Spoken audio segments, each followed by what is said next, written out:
Welcome back to Getting on My Nerves with me, Sophie, and my co-host Angie. And today is a very, very special interview because we are interviewing Angie about her life story with Lyme and her treatments, everything that she's gone through, and just an overview because we obviously speak a lot about it on social media, but not many people know the deeper levels to our story. So I'll let Angie take it away and introduce herself and just go into a little bit of a backstory.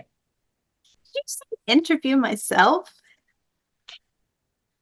So, Angie, tell us a little bit about yourself. Okay, Angie, I will.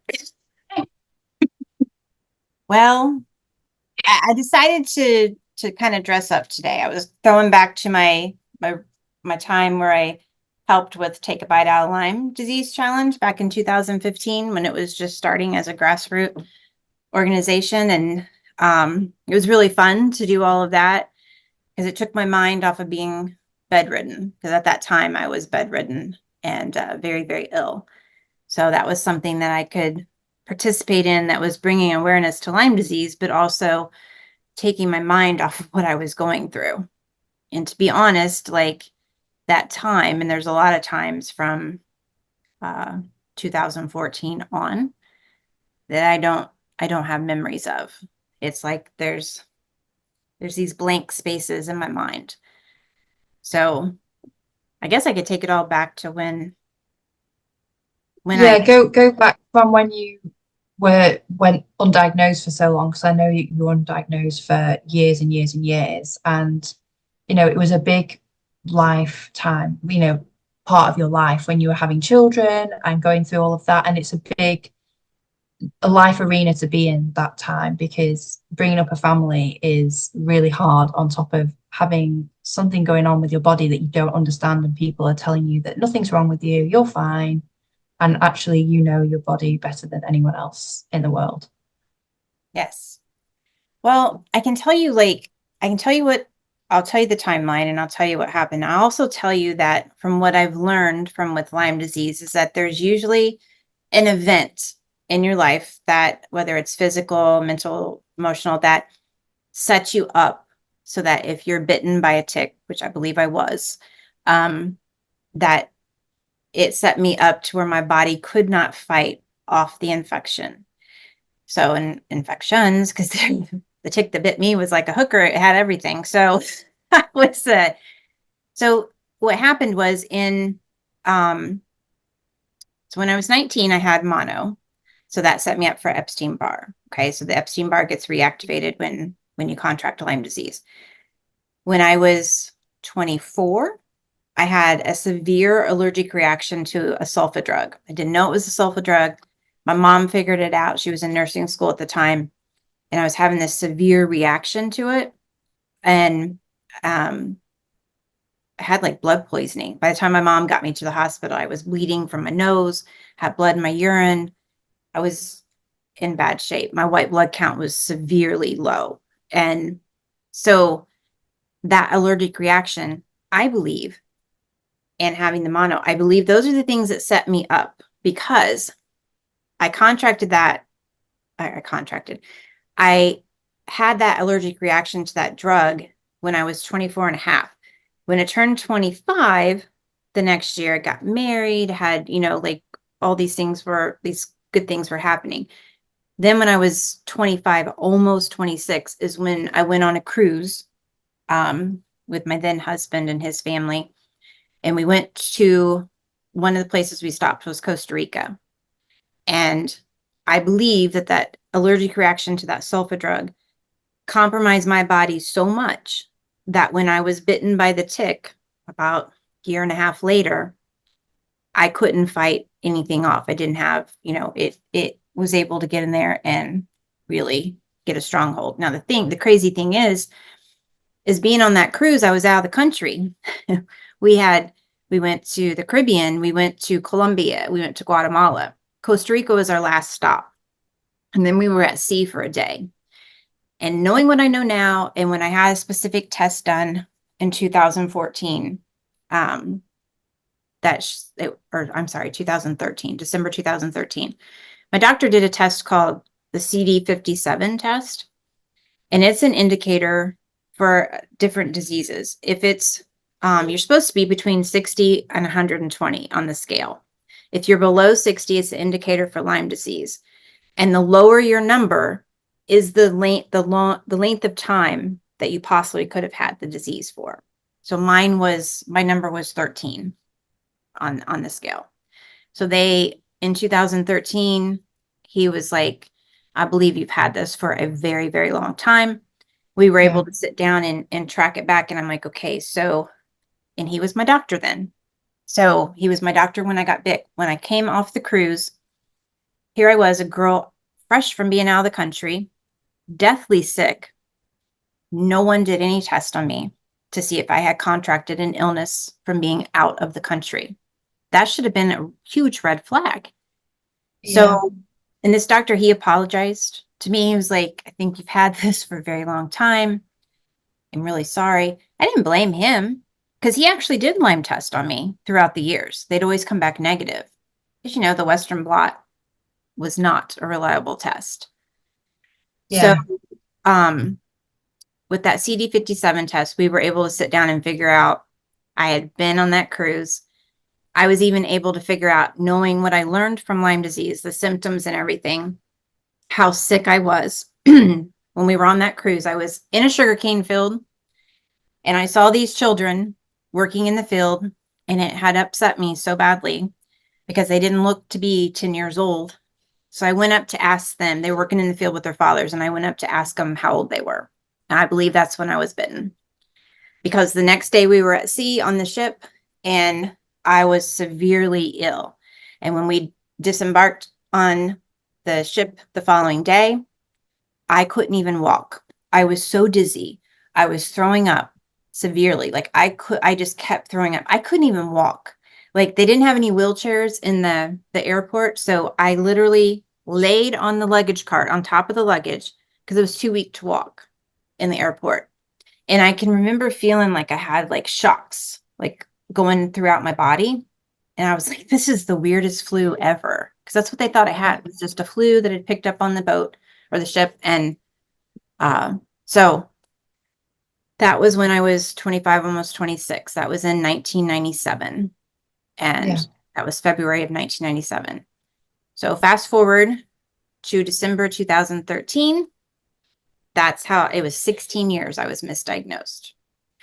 But from that time where I was bitten and they didn't know what was wrong with me, I went to Mayo Clinic in October of 97, 6 months after being bit. They didn't find the Lyme disease. They didn't find a co-infection. They didn't find anything. And I had like a week's worth of testing. They put me through a lot to find nothing. So, well, they did find something. They said that I had OCD and that I had a superhuman sense of smell. Good to know. Oh, I'm like, okay. But I would like to hear that thing. Okay. I've already been going to doctors and stuff, and they would speculate, oh, you have fibromyalgia or you have this. And to hear OCD was just like another thing being put on me, and I remember being really upset about that. And then I forget what year it was, because I went to a rheumatologist, I went to neurologist, any specialist there was, I've been to it. And going to Mayo Clinic, you would think that would be like the best place to go. Not for me, it wasn't, because they didn't find anything. So, and they even did a stool test and they didn't find parasites. So what does that tell you about that place? It's just not. That they're not doing thorough tests, or they're not reading them properly, and they've got doctors and people that are in high places that can't even read tests properly. Yes. So with Lyme disease, we know that it causes all kinds. I mean, like, it's the great imitator. It will imitate any disease or illness. So like I had fertility issues. I was newly married. We were wanting to start a family. 3.5 years to get pregnant with my son, Sam. And so and I kept asking the doctors, like, they didn't know what was wrong with me. They were speculating. You have fibromyalgia. A misdiagnosis of lupus came a few years later, because I would get the butterfly mask on my face. And So, but it wouldn't pick it up. Well, there was one time where they did blood work. It was actually my OBGYN. He had done some testing, blood work, and he come back and he said, he goes, your ANA is off. And I'm like, okay. And he goes, you believe you have lupus. And I'm like, okay. And I'm thinking, okay, so I have fibromyalgia, I have lupus. I remember being like so upset, crying. And this was like in the early 2000s. And so um I remember just thinking like, it doesn't feel right. It doesn't feel, because anything they would try me with fibromyalgia would not work. Yeah. Lupus would not work, because if you don't really have those diseases, the treatments Treatment's for not going them to work. are not going to help you. It's going to make you worse, which it actually did for me. They put me on Lyrica at I don't know, I think it was around 2007. I gained 75 pounds. I think it was 75 pounds, or maybe I got up to 175. I gained 50 pounds in like a 2-week period. And it took me 13 months to get that weight off. Something that, and it was all swelling. I was so Yeah. swelled and inflamed. And I went into the doctor, and I literally had every side effect of that medicine, even down to the one that says like only 0.01% will have this reaction. I had the reactions, everything. So she pulled me off of it. And so, and she was one of the doctors that when I did get my CDC positive Lyme disease test, she Yeah. removed me from her practice because she said I didn't have Lyme disease. She wanted me going to a rheumatologist. I was going to a neurologist that was her friend, Yeah. for migraines. But it's just, I feel like I'm jumping all around. No, no, it's like when you were saying about that as well, like them being like friends with each other and they pass you on to someone. It's the same with us where you can't travel out of your region to access help. They Yeah, have to keep it within their like people that they know. And that's probably what they were doing with you, that they didn't actually know what was going on, but they yeah, were just thought, oh, we can get money out of her by going to this person and I know this person and I'll send her for this. And it's not right. Like they should be thinking, no, if you needed treatment elsewhere, go and find it. right, And just it's okay to admit saying, I don't know what's wrong with you. There is something wrong, but I'm not the person for you. right. But doctors, they have an ego. They Yeah, can't say, I don't know what's wrong with you. Or like that one infectious disease doctor after I had my stroke in 2014, he was so arrogant and so awful to me because he wanted to confirm himself that I had Lyme disease. I had 2 CDC positive tests. I don't need confirmation or anything. You're not doing a spinal tap on me because I don't need yeah, it done. You know, I've already yeah, been diagnosed with Lyme disease. I've waited 16 years for this. You're not doing it. He was yeah, screaming at me in the hospital, screaming at me. And then he's like, you're not getting the spinal test. You're not staying here. I should have, my ex-husband actually did something there where he was like, she needs to stay in here. There's yeah, something wrong. You know, I'd had a stroke. They confirmed I had a stroke, and they found lesions on my brain in that hospital stay. But that doctor discharged me. And the nurse came in, and my ex-husband was talking to the nurse. I was talking to the nurse, and she said, that's how he is.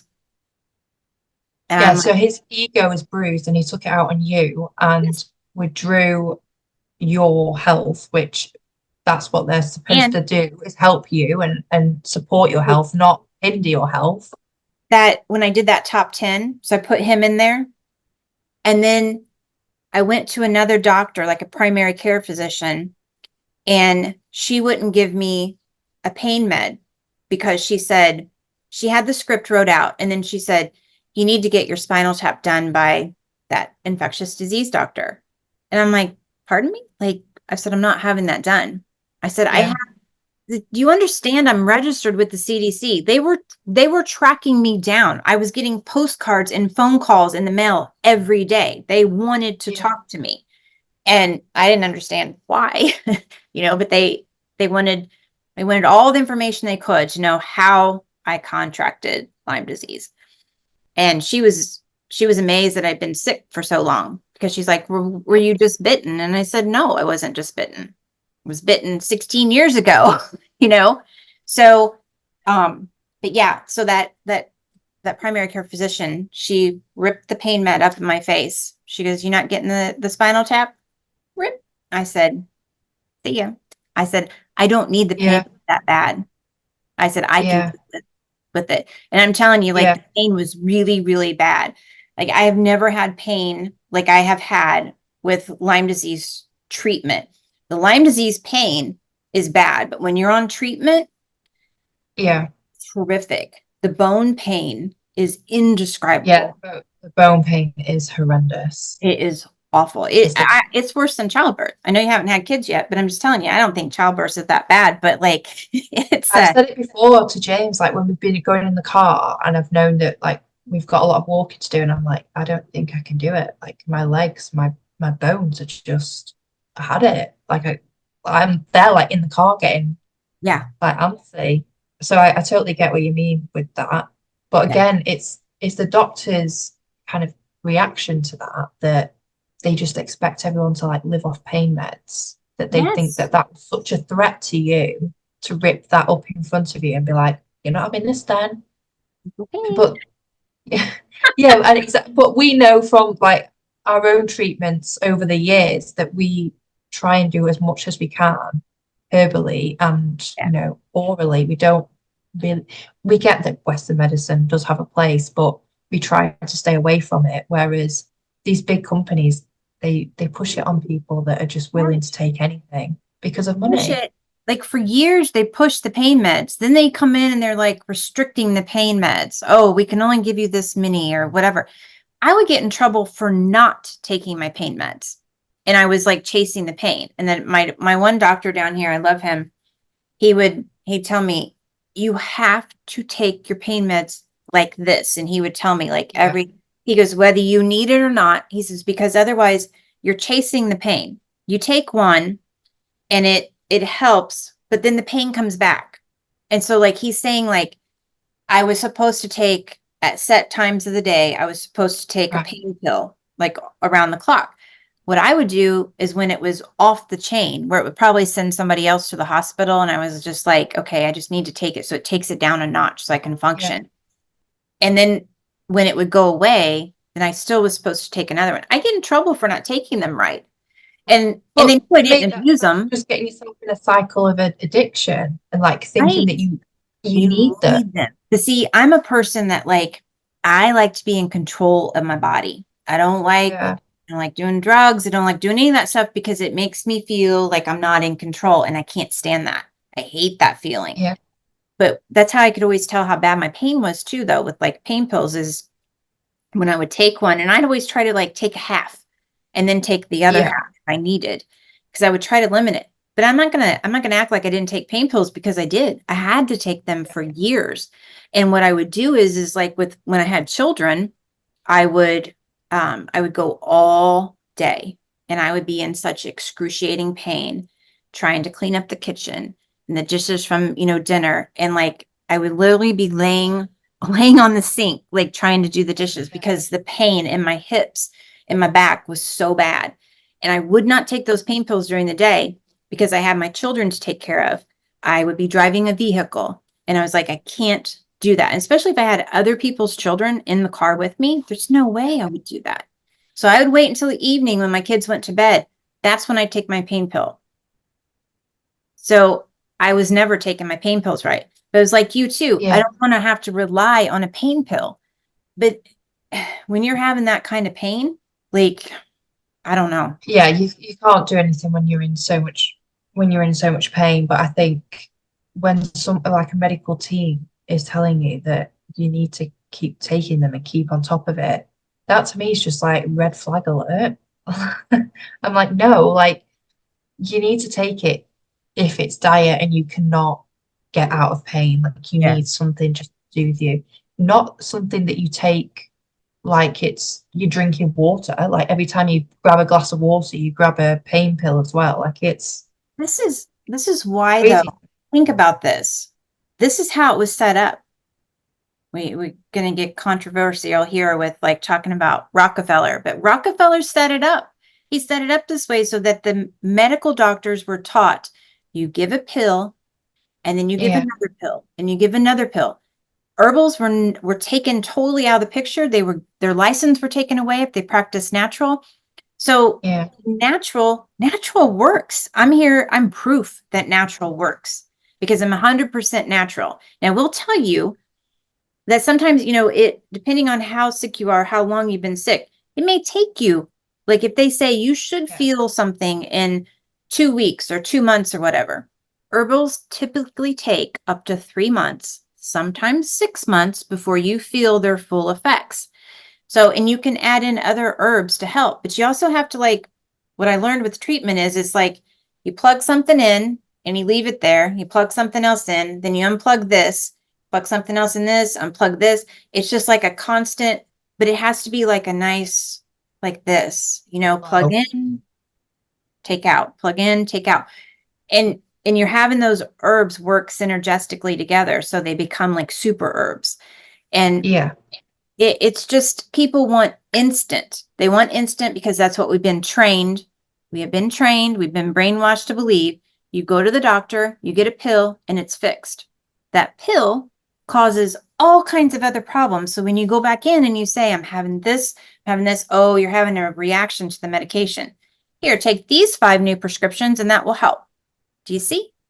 Like, you just Yeah. keep being given a pill. We've been conditioned to believe that when everything we need to heal is on this earth, is on the planet naturally. It's naturally here. Yeah. So,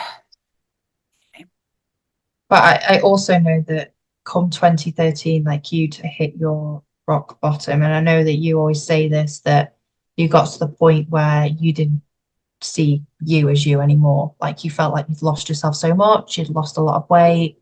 And also when well, you said you felt like you were dying, but when you're going through that, we're just so like sucked into the struggle every day yeah. that we don't even acknowledge that we're even still alive half the time because we're just almost in survival mode. And I know that you felt it really bad in 2013, and I think But it's good of you actually, going.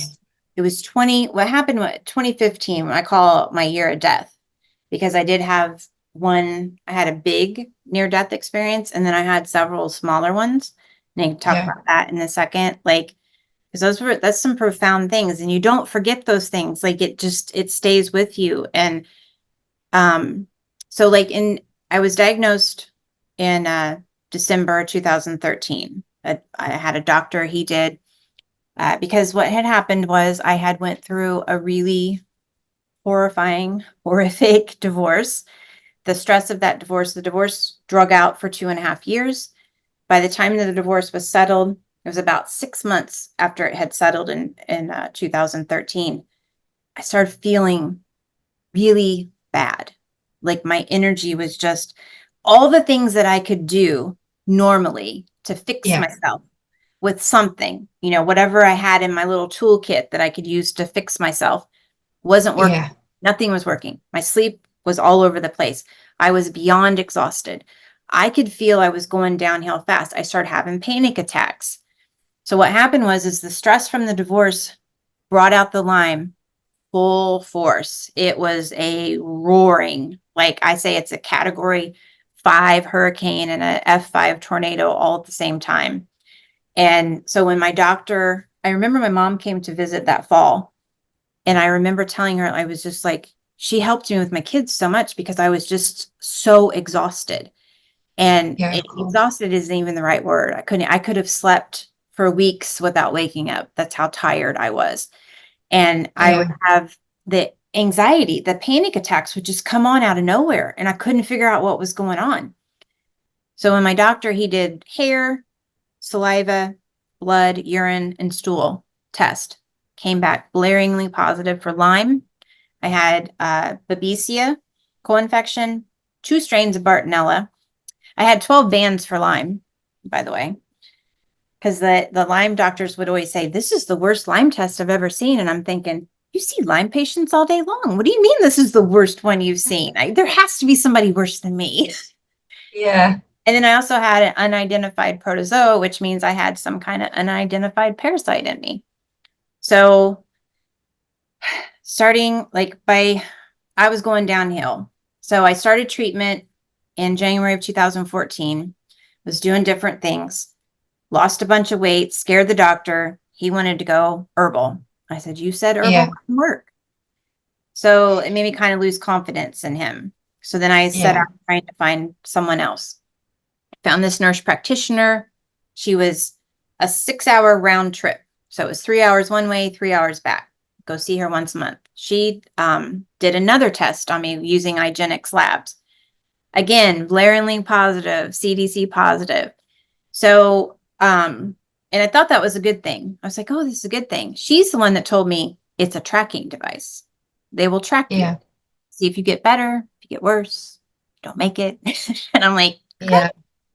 So that was the reason why I avoided their calls and their postcards that they were sending me, because I'm like, I'm not talking to you. I don't know what you want. I finally did talk to them. She told me it was going to be a 10-minute call. It was like an hour and a half later. Her mind was just blown that I was CDC positive after all those years. But the stress, that severe stress is what brought it all out. So I always say, like, there's a purpose in everything. So, the purpose, while you're going through a storm, is horrific. Then that storm brings out something else that helps you find healing in a name. I finally had a name. I had actually prayed about this, Sophie. I had prayed that I would find out what was wrong with me and I'd be able to conquer it. So, Yeah. but getting that Lyme disease diagnosis, it was mind blowing, because I had people telling me, oh, you'd You're be better off crazy. if you had cancer. Well, no, like, people, when I had the diagnosis, but then when you go to the doctors, yeah, no, you don't have Lyme disease. Okay, I'm pretty sure I do, because the CDC is Yeah. trying to track me down. So I had, Hunted. everybody goes to Lyme literate doctors, the LLMDs. I was trying to get into one in Indiana. I couldn't get into her. It was March, and I was on a waiting list because I couldn't get in until December of that year. So I was going to have to wait 9 months. So I found this nurse practitioner that was Lyme literate. I was going to her. She was friends with this doctor. Here we go with the whole friends thing again. But she was going to try to Yeah. get me in. And so what happened is I had a stroke in July of 2014. They had put me on Flagyl. This nurse practitioner had put me on Flagyl, and it goes in and it works on your brain. And I believe that's what caused my stroke to happen. And then after the stroke, I started having seizures, and I was having them in my sleep, and I was having them when I was awake. I could have up to 15 seizures a day awake. I don't know how many I was having in my sleep, but I would wake up sometimes having a seizure. So it was just, you know, I was diagnosed with late stage neurological Lyme disease and the co-infections. Yeah. That's like stage 4 cancer. That's like end stage cancer for people that don't know what that means. It's very, very serious. And unfortunately, when a lot of people are diagnosed with Lyme disease, it is end stage, because you've had it for so long, it's already done a lot of damage. That doesn't mean that you can't get better, because I'm here to tell you that you can, because Yeah. what you see sitting here right now is not, I post pictures sometimes about where I was. I got down to 99 pounds in 2015. I had lost so much weight. I mean, my son, who was 14 and a half years old, could put me on his shoulders and be, I was that little. So, Yeah. and the thing is like, you don't realize you look like that until you look back years later on the pictures, and like, oh my God, that was me. I was like a skeleton, the wind could have blew me away. But there's just 2015 was probably the worst year, because, Yeah. besides having my near death experience around, I think it was the end of January of 2015 when I had that happen. I had a grand mal seizure on my birthday, March 4th. And I remember that seizure lasted 30 minutes. 30 minutes. And as it's happening, like, I can't talk, I can't move, like, but Sophie, I felt myself lifting out of my body. And I Like was, you were dying. yes, I was dying. and I could feel myself lifting out. And I remember thinking, oh, this is going to suck for my kids. And then all of a sudden it was like I was slammed back down and I Yeah. was, back in. So the whole, like when you talk about not knowing yourself and stuff, during that time, there's things that I remember that are like, they're like burned in my brain. But I also know that I had depersonalization and disassociation during Yeah. that time. I think that's your brain's way of protecting you because you're going through something so horrific. Yeah. 100%. So, and people that don't know what that means is it's almost like you separate yourself from your body and your mind. Situation. Yeah. Yeah. You're not really there. And that's why I think I don't remember a lot of things that happened Yeah. because I wasn't there, you know? Yeah. And then I know you came back to live with your parents, which was a big move for you because I know we say it a lot, like Lyme disease sufferers, we know that we need carers a lot of the time, but we also like our independence. And Yeah. me and you just don't like giving it up. We like to push through, we like to be fighters. So when you have to be told that you've got to go backwards when you're like midway through your life, it just doesn't seem to add up. Like the math isn't mathing in your mind because from such an early age you moved out, you're independent, you've got married, you've had children, like you've done everything that you were supposed to do in life. Yeah. Why are we going backwards? And it's hard to even process that along with your health declining as well. I feel like I had everything taken away from me at once because I got the Lyme diagnosis. I was told I had 6 to 12 months to live.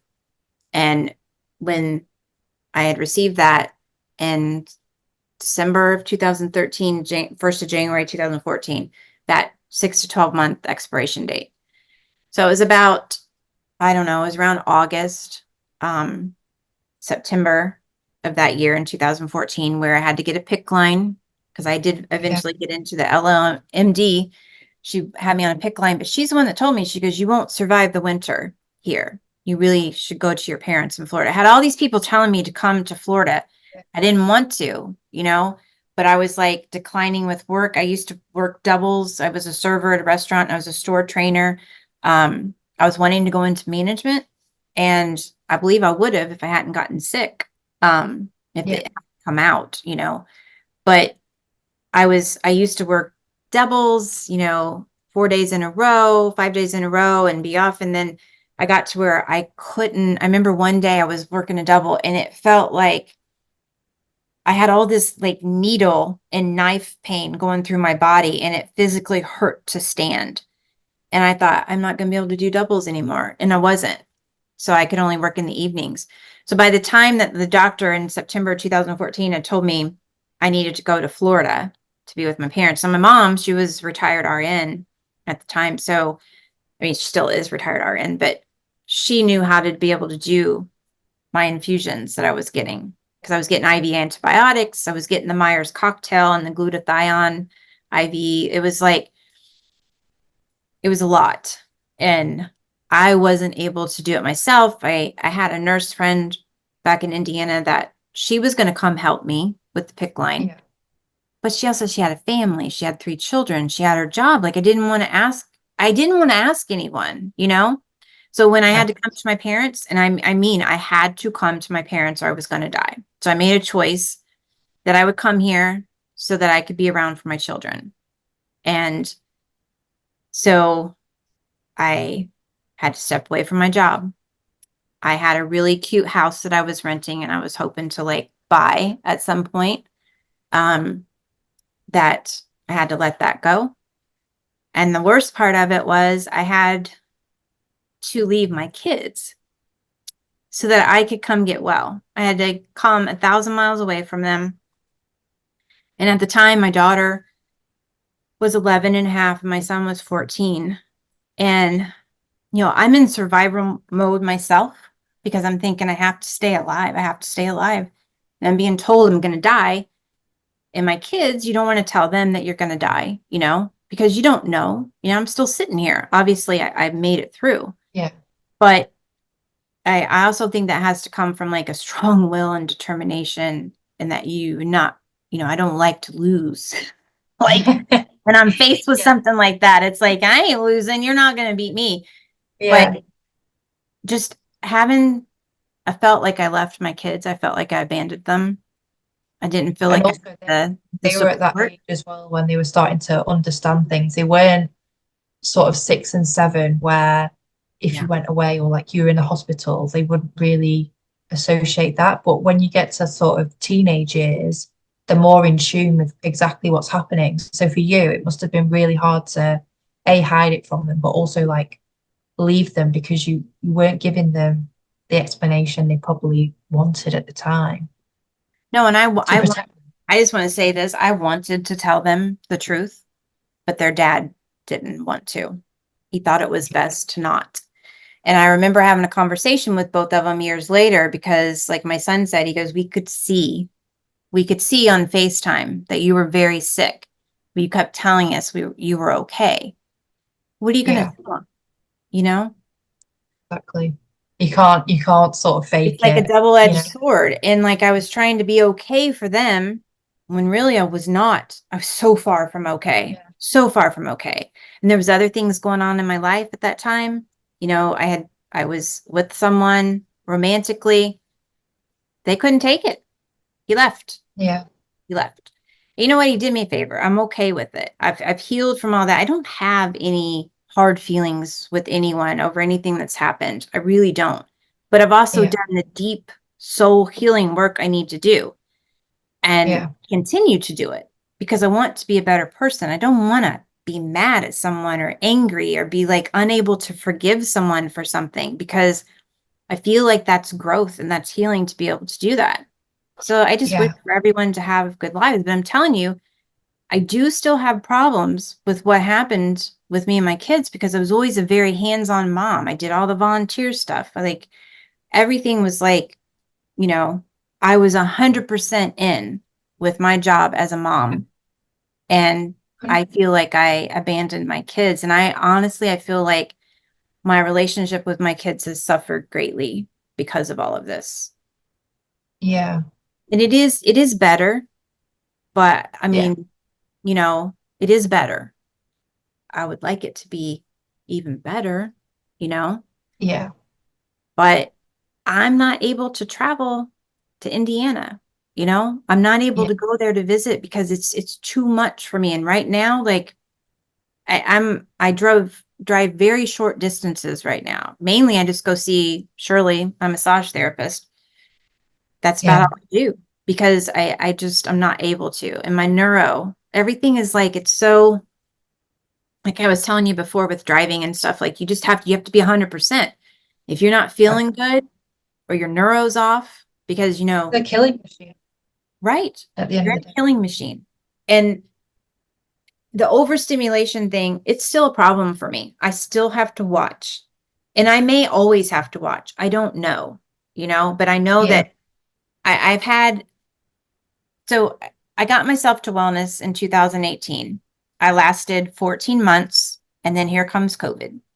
And I caught COVID back to back in January, February 2020, before we all knew what was going on. But the second time I caught it was what they call the long tail. It lasted for about 18 months. It helped awaken the Lyme. And I also went on collagen in 2022. And I was on it for 6 months. And that really flared up the Lyme and the BART. So I had to go back on treatment. I've been back on treatment the last 2 years, and I got back into wellness in the fall of 2023. And I'm in a good place again. And I'm being Yeah. really, really strict with everything, being more strict than I was before the first time, because I want to make sure that never happens to me again. That was something out of my Yeah. control. Because you have to go 2 years. Once you're in a wellness state, I don't say remission because I feel like it's negative. I say wellness. Once you're in a wellness state, you have to go 2 years with no symptoms to be declared in full wellness. And then you just keep building, making that stronger. I know people, I'm friends with um, Lyme people that have had Lyme who they've conquered it. They've been in a wellness state 7, 10, 20 years. They've gotten their lives back. They're doing it. I know it's possible. It's just Yeah. getting your protocol personalized for you, working with Yeah. someone that gets it. And this is where I'm leading into like what I'm doing now. I was just gonna say you like obviously you've done a lot in your time of like treatment, but it is Lyme and co-infections. Like you have to personalize everything because what works for one person isn't going to work for someone else. So if you see someone doing really, really well on antibiotics, don't think, right, that's what I need to do because it might not be right for your body. Like everyone's body reacts differently to different things. So like you've been really open-minded and tried a lot of things, done a lot of research, and you are your own guinea pig, as you like to say. Yes, I do. Because I figure I have nothing to lose, like, Yeah, and so, and before I was even diagnosed, I've worked with herbs and essential oils since 2002. I was yeah, learning, I'm self-taught. So it's not like I went to school. I don't have like some accreditation behind my name. I'm self-taught and I yeah. consider myself a healer. And in the sense that I understand, I'm not saying I can, heal you. What I'm saying is I understand that there's a foundation to all of this, and you can plug certain things in to start, but then you got to branch it out and personalize it for each person because we all have different symptoms. We all have different strains. And I think that's one of the reasons why the so-called cookie cutter protocols that they have for Lyme didn't work for me, because Don't I was work for bitten by a tick everybody. that was out, I was out of the country. Most everyone else Yeah, that contracted Lyme within the United States. I got it outside the country. I got some rare strain, not saying rare, but I'm just saying like, you know. yeah. So do you know what's his name? He does the limey loonies. I'm looking at his book. It's Dave, Dave something. Let me Oh, I love his stuff. yes. I haven't seen him around though I recently. David Skidmore. I probably just showed my butt Yeah, on here. I'm sorry. David Skidmore, he does the limey loonies. And years ago I told him he should make one, and people may find this offensive, but I'm being joking because we have a dark sense of humor when we're dealing with the chronic disease. So I yeah, told him he should have a tick dressed up like a hooker, leaning against a street lamp. And because I felt like the tick that bit me, it had so many different diseases and things in it that like, that's what I felt like. I just thought it would be funny. He thought it was hilarious, but it was like, it's kind of dark with his humor too. it's good. You Yeah. have to. It's the only thing that kind of brings you back to life sometimes is a bit of a Yes. joke and some humor. Yes. So I think like I would say, Sophie, that the darkest time in all of this is having to leave my kids. And I don't like Yeah, saying leave because I didn't leave. I was still a part of their life. But yeah. I You did just miss weren't present. I missed a lot in their high school years, like a lot. I was able to go see my daughter with her cheer competitions in Indiana once, and then they were down here for the championships at ESPN at Disney. So I was able to go over there. It was hard because the overstimulation, like all of it, I'm surprised I made it through. And then Yeah, things that I missed, my son's graduation from high school, because here's why you got to be careful with things that you try, because I was trying CBD oil and I was on Klonopin yeah. I remember you saying this time. for my seizures. What happens, like, you can't take CBD oil when you're on a benzo because it creates a cytokine storm in your brain. And that's what happened to me. I had a seizure.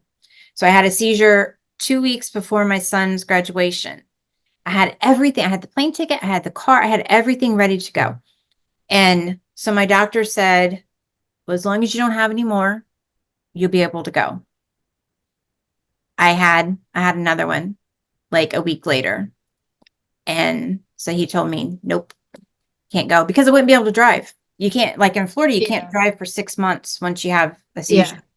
So that was like, I don't know. I think that pain of missing his graduation was as bad as when I had to come down here to my parents, yeah, because I just felt like I was uh, such a disappointment and not a yeah. mom. I didn't feel like a mom at all. And there's still times, Sophie, where I don't feel like a mom. I feel like I'm missing out. I know, and it's like we were saying before, like it was hard because they were at the age that they were at where they're just beginning to be a bit more in tune, but they still don't fully understand. And they probably saw it as like a rejection and turned it into like anger within themselves. But now I think now they're getting older, they have time to reflect and do the healing and realize the bigger picture. Because we all know when emotions are high, we Yeah. don't think straight and we jump to conclusions. We allow like anxiety and worry to play a big part. So I think now that they're sort of in their 20s and living their own lives, and they're going to be coming up to the age where they'll want children in a few years. So they'll probably hit the roads that you hit where it's like, right, we need to do as much as we can. But if they were ever ill and they had to step back, they'd probably go through the same emotions and then they'd be like, this is what mum felt like. But at the time you just don't know. I don't want them. I don't want anyone to have to go through what we went through. That's why we advocate so passionately about what we do. Maybe like, we're in the middle of Lyme Disease Awareness Month right now. You and I have been constantly, like, not constantly, but we're always like advocating, like, protect yourself, wear your bug spray, check yourself for ticks. If you go, we're not saying, like, for me, I'm not going in the woods or anything. I'm just telling you, like, I don't do that. I will go to the beach, I wear my bug spray. I make my own bug spray up. I've tested it. I'm a guinea pig all around for everything because I want to make sure that something works. It's like I'm a mad scientist. I love to research. I love to figure things out.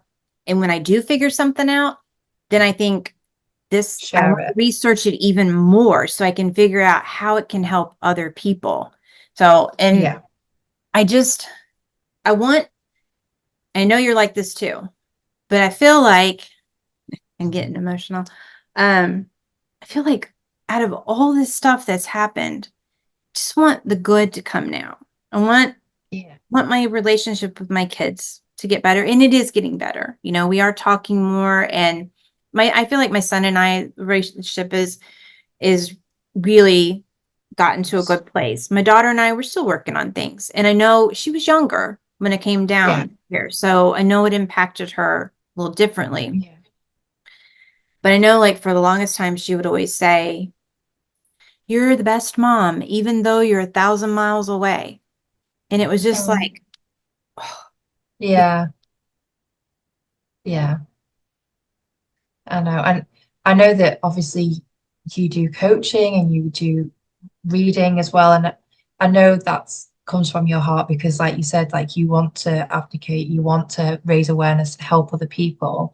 And that's why I think you've become so passionate about coaching because you like we all say this, like when you suffer from like Lyme disease, you don't want anyone else to suffer from the hell that you suffered from.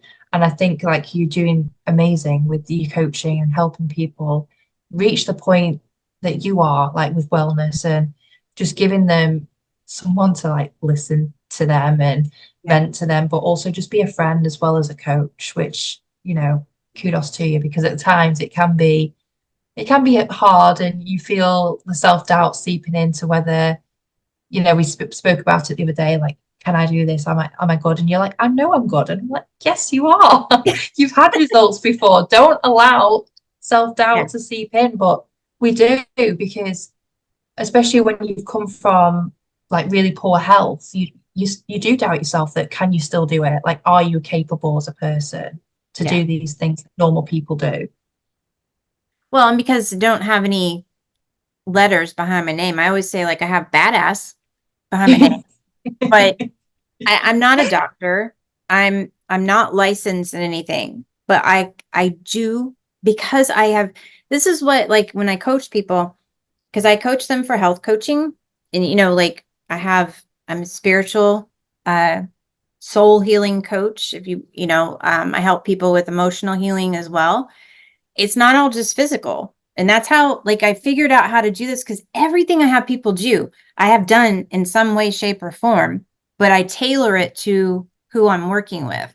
And that was where my gifts, my spiritual gifts come in because the being able to, some people call it medical intuitive, but I don't like using that word, but I am like that because I'm able to tap in and see what will work for what person, what they need, for how long they need it. Like, it's like my brain is like a computer in a way, but I'm using my spiritual gifts to help someone get to a wellness place. I Yeah, have definitely. worked under a naturopath. I worked under a naturopath in 2017, going into 2018. She let me um, help with her clients that she had at the time. So, and she told me, she's like, you know how to get yourself to wellness. Yeah, Like, I do. And she's like, yes, you do. So like that's when I branched out in 2018, and that's how I got myself to wellness the first time. But I researched like a mad scientist every single day. I've done this for 10 years, maybe longer, because I've been working with herbs and stuff longer. And anytime I find something that I love, I'm very passionate about, I learn everything I can. And you still keep learning because you'll run into people, you'll find new things where you can learn more on the topic. But like I think you want to go into like past lives or something. I think I've been a doctor and a healer. Like I say, I'm like, I think I was a swamp lady that people came to see in another life, that had all the herbal remedies. Because yeah, I get it. I yeah. understand You it. understand it. And I can't explain how I know. I just Yeah, do. And, besides all the research and stuff that I've done.